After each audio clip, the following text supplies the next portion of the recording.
നിങ്ങളുടെ പ്രസന്റേഷനും ഇനി ആളുകൾ ഇഷ്ടപ്പെടും. കാരണം എന്താണെന്നറിയോ, നമ്മുടെ പ്രസന്റേഷനിൽ ഏറ്റവും കൂടുതൽ സ്കോർ ചെയ്യുന്നത്, മറ്റുള്ളവർ നമ്മളെ ഇഷ്ടപ്പെടുന്നത്, ജനങ്ങൾ നമ്മുടെ ആ ഒരു സ്പീച്ച് ഇഷ്ടപ്പെടുന്നതും ആസ്വദിക്കുന്നതും അവർ ബോറടിക്കാതിരിക്കണമെങ്കിൽ ഈ ഒരു കാര്യം നമ്മൾ ശ്രദ്ധിക്കണം. 55% ഒരു പ്രസന്റേഷന്റെ, 55% ഒരു പബ്ലിക് സ്പീക്കിങ്ങില് ഏറ്റവും കൂടുതൽ ആ സംസാരിക്കുന്ന വ്യക്തി സ്കോർ ചെയ്യുന്നത് അദ്ദേഹത്തിന്റെ ബോഡി ലാംഗ്വേജ് ശ്രദ്ധിക്കുമ്പോഴാണ്. വാക്കുകൾക്ക് 7%, ടോണാലിറ്റിക്ക് 38%, ബോഡി ലാംഗ്വേജിന് 55%. അപ്പൊ ഞാൻ ഈ സംസാരിക്കുന്ന സമയത്ത് എൻ്റെ കോൺഫിഡൻസ് നിങ്ങൾക്ക് എൻ്റെ ബോഡി ലാംഗ്വേജിലും എൻ്റെ വാക്കുകളിലൂടെയും കാണാൻ പറ്റും. ഒരിക്കലും നമ്മുടെ നാവ് വെച്ചുകൊണ്ട് മാത്രം സംസാരിക്കരുത്.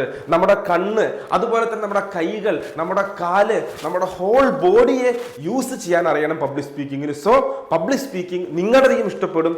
എന്ത് ശ്രദ്ധിച്ചാൽ മതി, 55% ബോഡി ലാംഗ്വേജിന് പ്രസക്തി ഉണ്ടെന്ന് മനസ്സിലാക്കുക.